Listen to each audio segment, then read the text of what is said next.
Hello, good morning, ma'am. Ma'am, handakse World Cup hori ko. Ngarang nung di ko. Ado video conference tawro ko. Kuki man ba hype tare. Ibani si ying mane ba ma so ma ying ga phone da ga phone ra ko. Ying ni ba ko. Ado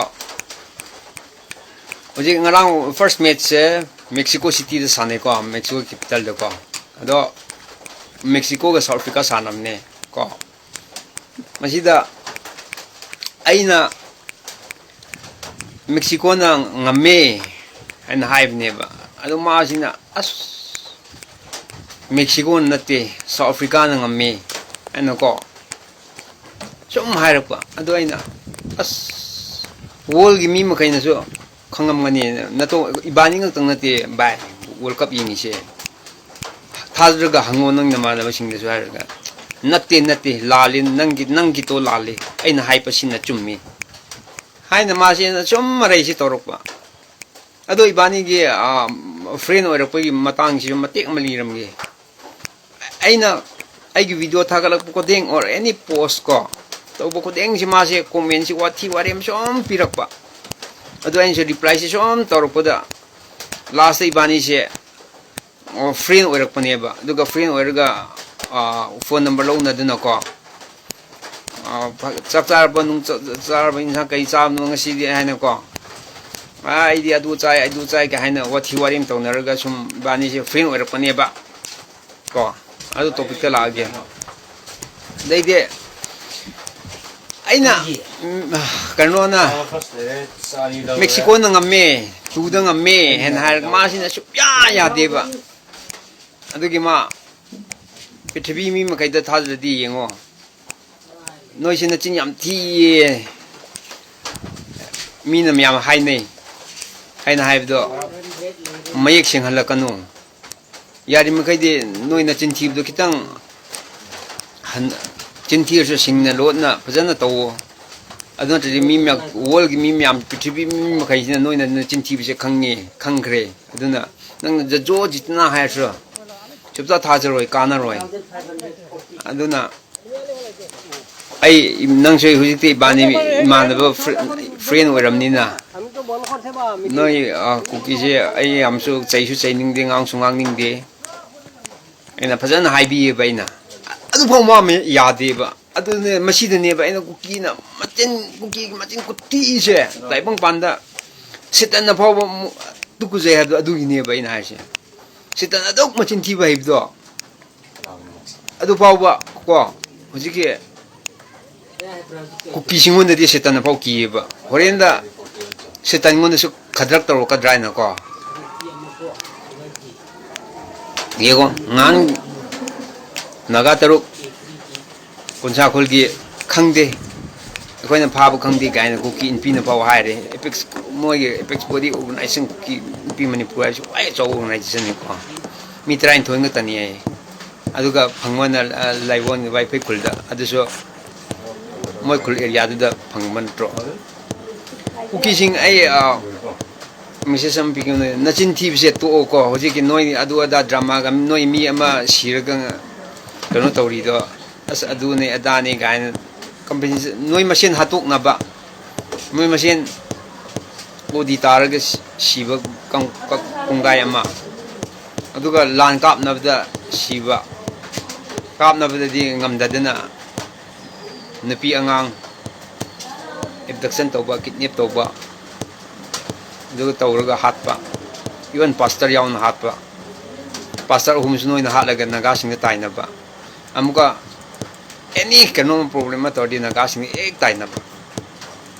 tai na phang khang drabo noi bo adu ne ba noi na chin kuti si ko tai mung pa mi mu khain pau khang gre ba US president pau khang ni US president di lai ri wol mi mu kai na pau khang ni Amazon basin da lai bo ji ke tribe sing do madu sing na pau khang ni ba aduga ngasi South Korea ga Chekia amuka khanga moine kari country no Czechia se Czech Republic to han Czech Republic haramedana hojikti Czechia haina olam neba hanadi mamangai dadi Czechoslovakia harameba dine de ani thopona na Czech Republic ka Slovakia ana thokimneba ko munna tasilo noi exam da su kanar kani konna noi exam parkha thabdo ko nungsi bidun haibi ni ko aidi noi se nungsi dabna ti ko ado mayam amtang khalone munna nungsi South Korea ga Czechia sanam matamda hojike aina South Korea na ngamme na harga ekoi South Korea na ngamme na harga masina chupya yadi ba amuka dusa ai ha kanona South Korea na 20 to pithatle ekoi South Korea sing na pithatle na harga mana yaning da ba asa adu kari hai dom no khangde aya machin jo makok tu su kari da khangde pichbi mi makhaina uri mayam noi su uram ngani ko world cup to South Korea na ngamme ko 2-0 da ko adu ne ba adu ga somda iman ba ku ki sin di yadri ne hoji phawa South Korea puye South Korea ngamde South Korea da wan ne marai ba phadana ngamani ga ai ko 2-0 da puri ni ne he tawbi dongpi nang bo ai noi na chin kuti si di as singba bai bang panda noi mok na chin thi ba di leiti ko adu ne ishon su noi se nung si di se oi koi se mi wo ne kana su perfect oi de ai su papu noi su papu mi papu do kan am ta leiti adu leidana noi na chin thi bo ngom koi di madma mai muk ti tau de ba es amuka ngarang ahan mi do na Mexico ga South Africa sanbi do mana aina Mexico na ngame na ga mana marai tawning Mexico kai maram yoram do male South Africa se mu khar yaw ni na moi muthi moi mobile machine muthi singdo madu man ma yaw na masak to mun na yinga khallu ne he o ko ki nupa boi bu moi do negro ni ne khra ngau ja bai khra mu ta to bai wa ne khra ngau bum to bai wa ne nang na di amuka ar ne na khalabo ar noi na bai na sing khoi du na te ba narang gi di asom South Africa i mi ne ba South Africa do bo noi na bai na sing nei bro Manipur na tro lai ri che madu di khang na chape pipa as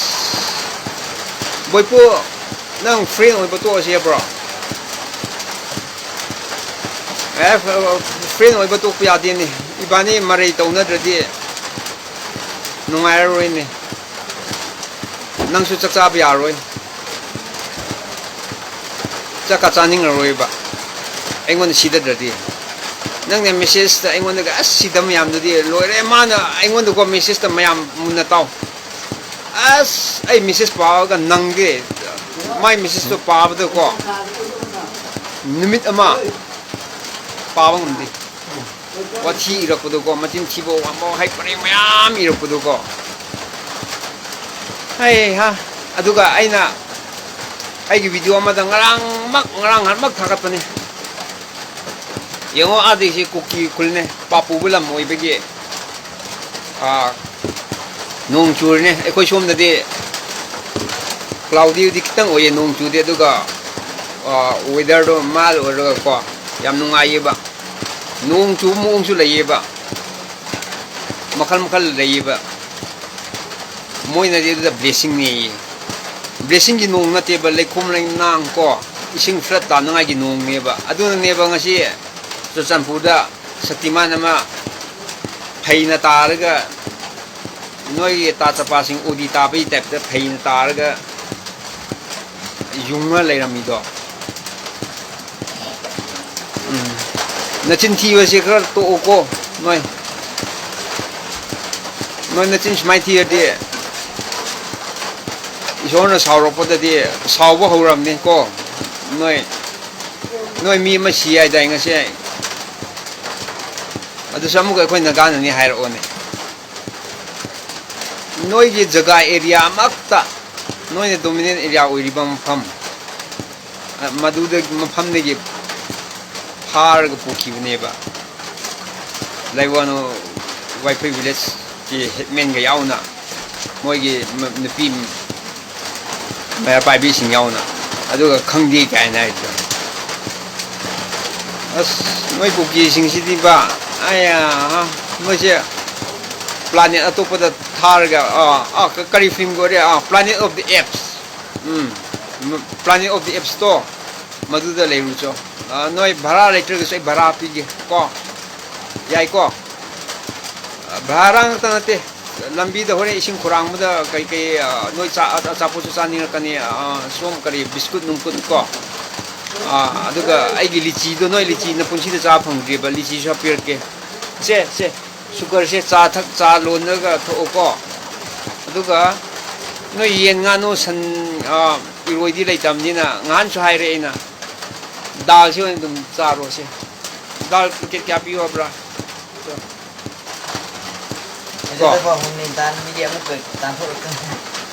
amuka planet of the apes tasu hai apes myam do amuka madu sunoi homeland ga tan gi tawrakanu ko madu da di ai apes singna tawrakpa da di noi wai chai ga tani he apes myam na sinma da su udena amar lawbu da a pai do noi nongmai na ka pasu siroi ba moi pat chung ga nang sam da phar ga lei thik a hato khini ba noi je na nungsi da bana te ba ai nungsi noi da nungsi be maram so hai bi khri ko amu kaw khini ko repeat to ra hai bi ge noi je na chin thiman me ge ishona nungsi de ko ko jo wari bu hoi papu mi ni ador so lei da na ko ni noi do na chin thi de ba adugi ne ve shon pan bi se aduga amuka setan na pau tu ku je yar se setan maung na pau khadrak to khi gadra ana ko setan kadara do ga hibi do madu pau de man pau ki ba noi se loere noi se de ai ha mi mo er ga de mi oi na himo mi na trabo noi ba adune noi se mi na te do sa de sa su ne tine sa de shi heli ni noi se mayam chum da brand in hai se pa mi wera magdi wari san ba yai khot na ba yai adu moi di s pistok to sin ga se ya di ba santi pam da mi de even hui phau ba kyamu sa thi do lion kyamu sa thi do tem to ga har ga tham ga du da loin thami ba na tro sanga phau ba adu sa thi khra ba lin phau ba lion tiger phau ba thema ga wari kano to puri ne ba adu sa phau bu yai ba lion tiger phau bu yai ba adu noi de ya de ba sa de gi hele ba noi se kram jiwan no khang de noi se ai no khwai nga i sine yona mi tai bang pan se sim tam mi sim ma tam da ko khoi christian no su christian ne ko su christian ne ko bible matung na lebak te gi sim ne ai ko edem se duga adune ado sim matam si da noi se lucifer na somda khatab ni na mi man da bi da soitak to na kitang isona di phajana simang khra pot to noina chaina thinjillaga leithega tawkhibo ermani ba adugine ba noise mi wari sanaba yadri se ama tawdi napi angang hatpa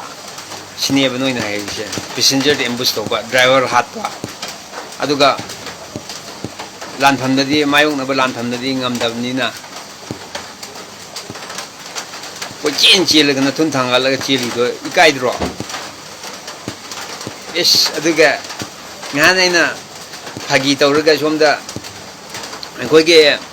electoral list dagi kuki mam lo thoni aina kano tawdu ga es madu daga ai gi video daga amuka video do laura copy tawraga download ka tawraga simjil daga amuka mathak ko wahi naga singna smaina koi ge electoral list lo thopi dawre ko tawre kaina election commission daga ECI daga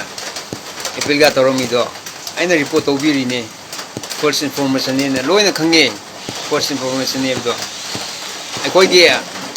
polling station da kuki am ta leite yaudi oine phare ne yaw hal lagi ne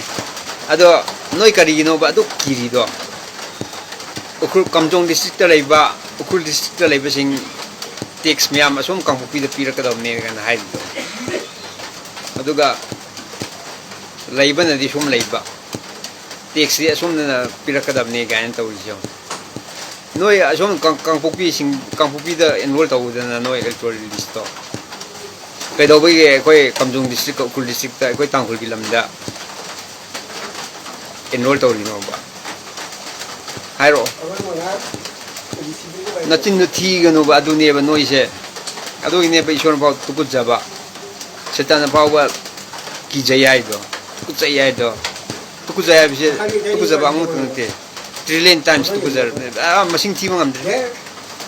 setan ba ba ki noi se ki jay namaste nai football la power ball yeng power as South Korea na ngamer ngamdi hai Mexico na ngamer ngamdi masi do ai kai hai do no khang mayam mo like share comment or mo aina hai chumra chumda bribe do munna ko khallaga moi cookie sing se machin kya mo thi bribe se ngarang football se world cup se taibong pani mi kai na yengi ni ko ko jong pisa cookie sa adu noi na chin thi no ba mi me am da ngo je ngarang dang Mexico na ngami har kani oi molom ni no wali do Korea na South Korea na ngami so ji mo kan South Korea na ngami har kani machine Masyar ga thame mayam na khallaga dum like comment share to aina hai si tumra lan bright to masyar ga bosile hoy mayam have a nice day.